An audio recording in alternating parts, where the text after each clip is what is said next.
Hey guys, this is Communications. Welcome to my review of Lockout.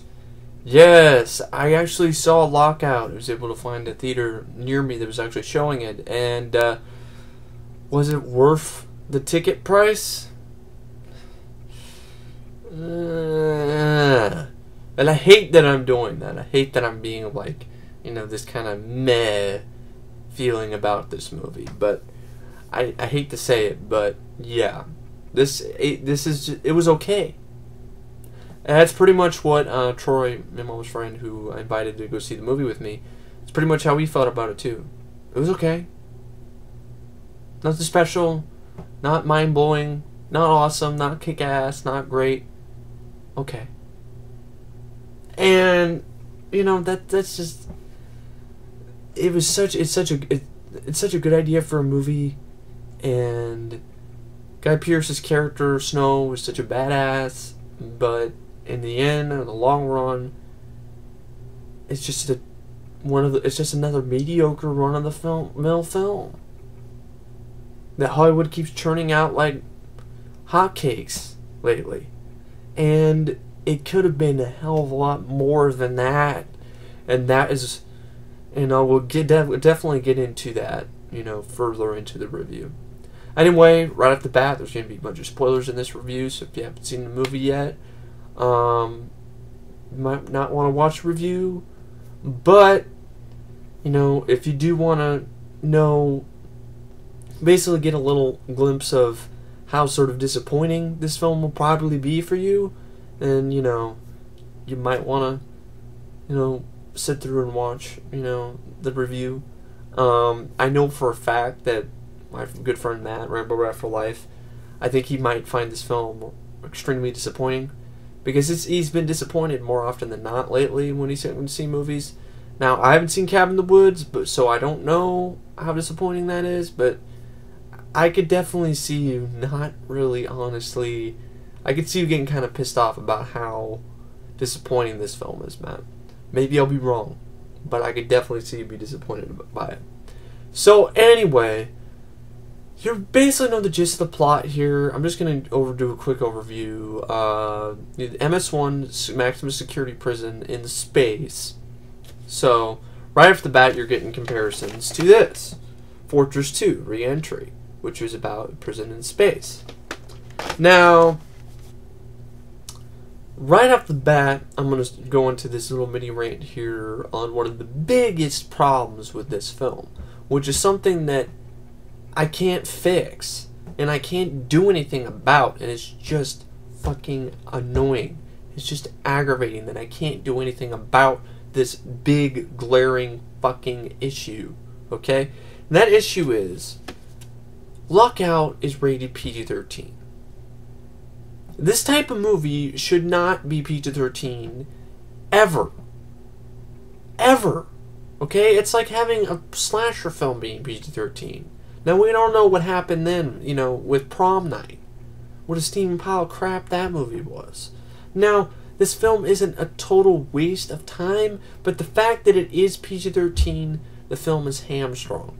The film has basically gotten its, Achilles tendon cut, the grandfather guy, dead is better. That guy in Pet Sematary when that little kid Gage came out and slashed his ankles? That's sort of how this film is. For some reason, the producers, Luke Besson and company, and Europa, Peric Pictures or whatever, decided that this film should be PG-13. Without really looking into the history of these type of movies. Prison sci-fi films. How many prison sci-fi films, let alone prison movies, do you know out there, unless it's a comedy, are PG-13? Even comedies, Let's Go to Prison, that was rated R. Silver Street, that was rated R, if I remember correctly. How many of these type of movies are PG-13? Lockup wasn't PG-13, that was R. Is this type of crap that makes me worried about upcoming movies like The Tomb with Arnold and Sly being PG-13, when they have no business being PG-13? It really, the fact that this film is PG-13, I thought it was going to affect it that much, but it really does. because the tone of this movie is an R-rated tone. The film has an R-rated tone. And the fact that it's PG-13 is just annoying. Okay? It's like watching a cut version of an R-rated movie on the big screen. It's like watching a made-for-TV edited version of an R-rated film like Tango and Cash in the theaters. It's just aggravating. It's annoying. Okay? That's the main word for it. It's annoying. Okay? It's a stupid trend I hate. Okay? I do not like it. Okay? I blame Jason Bourne and his pretty blonde dumbass and his success of all his freaking movies. Yes, Matt Damon, I blame your dumbass. Okay?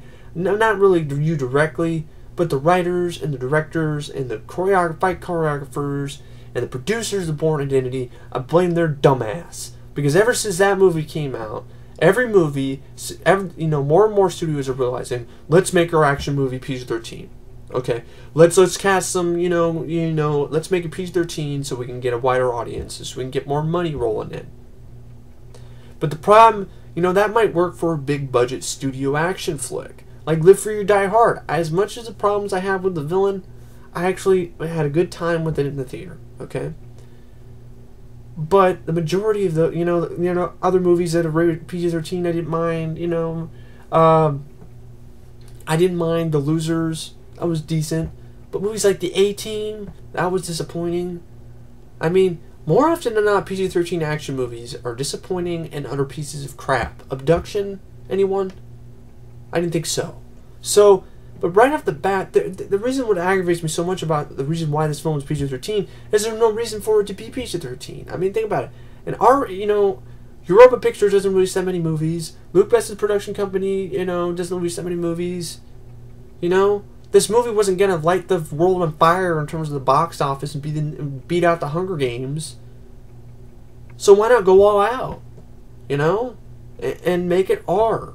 And don't write a script and don't make a movie with a R-rated tone and then sell it and then release a PG-13 version of it. It's basically like releasing a castrated version of a movie on the big screen, and it's just annoying. That's all I'm going to say. It just really does affect the film. Because there were multiple moments in this film that should be R-rated type moments, and I will get into them soon enough, that really do hurt the film.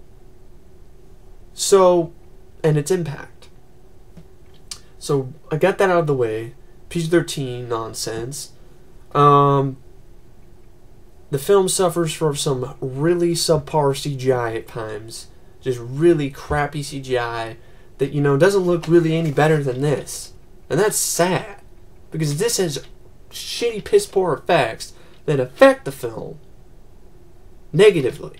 Like, the reason why I don't like Fortress 2 that much as the first film is because of its shitty effects. It's a good idea, but the effects suck so much ass that it really does take you out of the film. Here, you do have some good effects that balance it out, but there still are some sequences with some piss-poor, awful CGI effects that should have been unpractical from the beginning and had no reason not being. For example, there's a sequence in the movie which is pretty soon after Snow was getting chased around by these cops or whatever, and he basically, first off, I'm going to talk about two different issues, another issue with this movie, while I'm talking about this sequence, okay? For one, here's another issue. Shitty editing. Goddamn piss poor fucking awful editing that the editor should be shot. I have not seen Missionary Man, but I think if you saw this movie, you'd see exactly what I mean by the shitty editing. Just goddamn it, was stuff cut out, or were you just fucking cutting the freaking film with scissors, with silly scissors, squiggly scissors or something, or did you just close your eyes and then blindly pick shit to cut out? It was just fucking awful. It really did affect the film at points. Shitty editing, especially in this sequence. This is a sequence which is supposed to be like a motorcycle chase, and they call it a gyrocycle. Now here's the biggest problem with the sequence. Shitty editing for one. Snow barely escapes from the cops who were trying to shoot him, And he manages to, I don't know, run around the corner, look at a freaking wall, and then all of a sudden the next shot is him on this freaking gyrocycle being chased by police cars. Okay, now here's a problem with this fucking bullshit. Shitty editing, which just pisses off the viewer because you're like, what the fuck? He just looked at a wall and all of a sudden he's riding on a motorcycle? What the hell? Okay? And then what makes the sequence even more awful and more aggravating is horrible CGI effects. Awful CGI effects. Even the cars that are getting, you know, flipped in the background are fucking CGI and they look fake as hell. Okay? And another bad problem with the sequence is the fucking dumbass retarded reasoning to speed up the goddamn camera like it's like the movies in fast forward. It's just a fucking shitstorm on the eyes. Mixed of shitty CGI, crappy editing, and fucking unbelievably shitty fucking choice of, I don't know, action. You know, it screams half-assed. It just seemed like this sequence was just thrown in there just to add some action in the movie. And that's another problem in this film. There's not enough action in this movie. And that just blows my mind that I'm even saying this about this type of movie. So, anyway, you know, I've ranted about a couple, you know, just to let off the bat, I know we're 11 minutes in, I'm going to be ranting about a few things about this movie, because there are certain things about this movie that do piss me off. Okay, so, I did not end up hating this movie, I'll just tell you right there, and then I did not end up hating it, okay? I ended up liking it okay, and that's the biggest issue. It just became another one of those time wasters that honestly, spending $10.75 plus $6 on a soda, you know, not really $6, it was like $4 on a soda, really might not have been the best use of my funds. Especially what little of funds I have now. I mean, that really, honestly, yeah. So, anyway, we'll get into the plot here, the meat and potatoes here. So the movie starts out basically, of course, with that great intro you saw clips of and before the film, which made you thought it was going to be R-rated from the beginning. I mean, don't tell me, I mean, if you saw this sequence in the first 5 minutes of Lockout, you would think this is an R-rated film. It's like, you know, can you tell me, who sent you? It was some Asian dude. His name was Fuck You. You're like, yeah, awesome. And he gets punched in the face, no one gets punched in the face. Then you find some more funny stuff. It was like, Albert, you know, feel free to hit him again. It's like, I'm getting my ass kicked by a guy named Albert? Oh. It was good. I mean, I gotta admit one thing. Guy Pearce's greatness is Snow. Okay, he was great. He was charismatic. He was a great lead. He was a lot of fun to watch. He had great one-liners. His role itself reminded you of, you know, John McClane or one of those, you know, 80s action heroes. It was like a throwback role. It was refreshing to see on the big screen. Now, there are like a little bit couple different villains here in a way. Okay, you have Peter Stomare, who plays Langrel, who is the asshole. He's CIA douchebag. I think he's CIA or FBI or NRA or I don't know what. Just one of them, okay? He's the one who's like, you know, what happened? You know, he's the one in the beginning interrogating Snow and having Albert punch him in the face. So you have good moments there with Snow. You see he's charismatic right away, you know, his great, you know, sense of humor right off the bat, you know.